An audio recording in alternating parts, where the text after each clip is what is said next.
Well, hello there, you gorgeous souls. Welcome back to Dubois Consulting Group. I'm so glad you're here. All right, brilliant souls. Let's dive into part two of this series, the layer beneath the performance. A truck pulled into a driveway last week. That's it. That's the whole event. A vehicle coming home like it does most days. And within literally a millisecond, my body went into action. It reacted with panic, fear, and in under 7 seconds, I had closed shut my laptop, gathered my things, and shut myself in my room upstairs. Oh, and this was just a few days ago, and I'm an adult. So, what's the story there? Okay, now I in that moment of that panic, I didn't decide to flee. I didn't have time to decide anything. My body went into action before my mind was even in on the conversation. And that's what I want to talk about today. Because if you've ever reacted to something ordinary as if it were an emergency, and then wondered afterward, what the heck was that even about? This one's for you, my love. All right.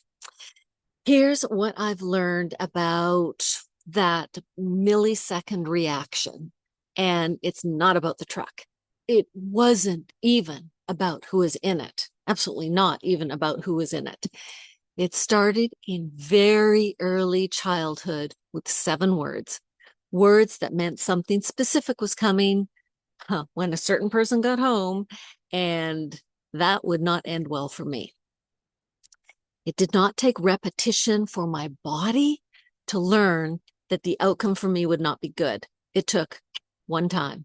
That's it. After that, the words alone, that verbal threat, were enough. And as a young child, I didn't need the actual event to happen again for my body to prepare for it. Just the possibility was enough to send me into hiding, sometimes literally in a closet, for however long it took for the fear to become certainty one way or another. That's the part that's easy to misunderstand. Now, please note, the actual action was not happening on a daily basis. It's that the threat of it was happening on a daily basis. To your body, unpredictable threat is its own kind of exhaustion, because your body can't afford to just wait and see. It just prepares for the worst every time in order to be safe. But here's what I did not see until, shockingly, just a few days ago, decades after the fact. That pattern did not stay in childhood. It followed me into every single relationship I've had since, whether that be romantic relationship, employer-employee relationship, friend relationship, mostly romantic, but not entirely. The same instinct: brace, prepare, hide, prove you're worthy of staying in that relationship, got triggered again and again every time the person walked through the door. And often those various people had no idea the sort of trauma my body was reliving every frickin' time, just because they happened to saunter through the door coming home and I got triggered, or coming through the office door. With the exception of one nightmare of a horrible, terrifying relationship, ew, the triggers did not, they did not set off because anything bad was actually happening in those moments, but because the pathway was already there, worn deep, and it didn't need real threat to fire. It just needed a sound that resembled the old one. Oh my gosh. This is utterly remarkable. And this is very similar to PTSD that happens with anyone who's been in war or in, well, firemen, policemen, our first responders. You know, that one sound, that one bomb, that one gun, that one sound that registers in their body, and it's a trigger for the rest of their life until they can do something about it. Okay, so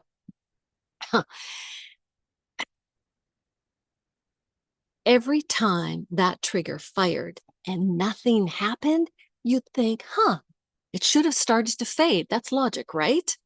Nope. Instead, it deepened because I did not consciously know that it was happening. My body, my nervous system, my amygdala would just go into like extreme alert and panic and fear. I couldn't interrupt a pattern I didn't consciously know was there. No one can. No one can do anything about these things until they know that they're there. And that's a conscious gig. Now, with all of this, I want to be very, very clear. This unknowing, you don't know what you don't know, it's not a character flaw. That's a nervous system doing its job, baby. A very old job, learned really, really early in life and still running decades after the reason for it to run in the first place is long gone. So I've learned that this pattern, I call it earned safety, this belief and how do I say this? The belief that safety isn't something you simply have. You got to earn it. It's something you owe, paid for daily. Yeah, boy, oh boy. Sorry, my mind's reeling. Paid for daily through visible, provable usefulness, and revoked instantly without appeal the moment you're caught not doing enough. And I know this is landing with you because this is not uncommon, unfortunately. That's the panic that makes you close the laptop, close the book you were reading, have guilt about relaxing. A much older belief that being seen at rest is dangerous. And there's a second pattern that travels with it. And it shows up around money, especially. I call it provisional innocence.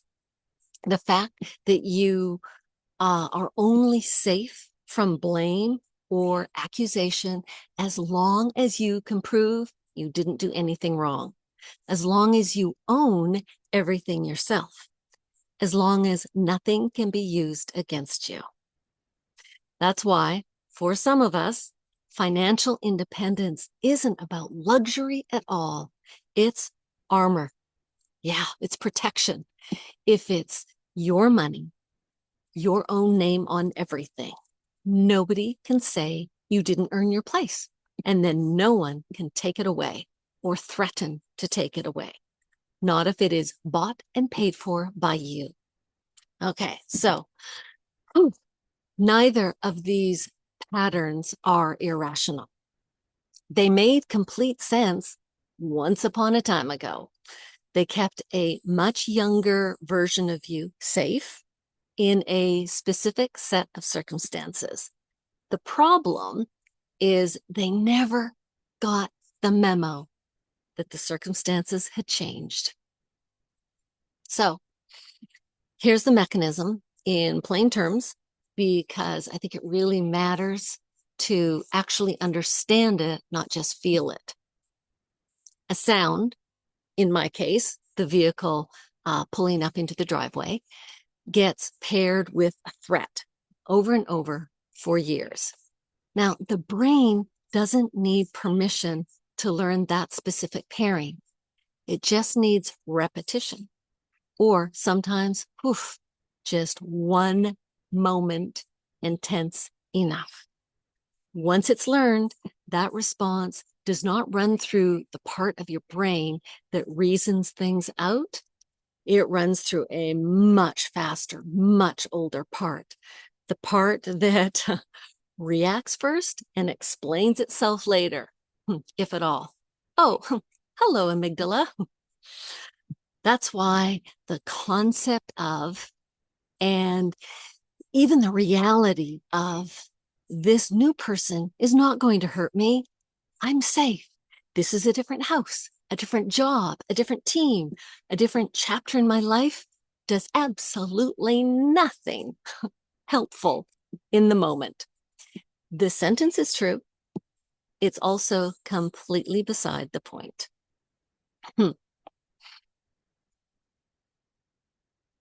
That's good. That's important. Okay. So where was I? Completely beside the point, because the part of you that's running the show in the moment isn't listening to sentences. The nervous system, the unconscious, subconscious mind, the amygdala. They don't give a flying fig about your reasoning intellect saying positive words, positive affirmations. This is also, I suspect, why so much identity work and manifestation work quietly fail to stick. Honey, you can write the most beautiful vision of who you're becoming, who you want to be, all worded in the present moment. And it will continue to get undermined by a body that still believes certain things are unsafe to have, to be, to do. Not because you don't believe in your own vision, not because you don't have belief in yourself, not because you don't fully believe in yourself, not even because you're not fully capable, but because belief was never the layer this lives at. Water break. Okay, so if insight alone doesn't undo it, what does? Help. In the next video, I'll walk you through exactly what I'm doing about this. Not therapy, although I'll chat about that because that matters too, but real, doable, in the moment practices, including one exercise that took me by surprise. Writing down what I'm actually worth with every qualifier removed. No title, no output, no proof required. Just this: I am worth a fortune. Just because I am me. Just because I exist. No qualifiers, no reasons why, nothing.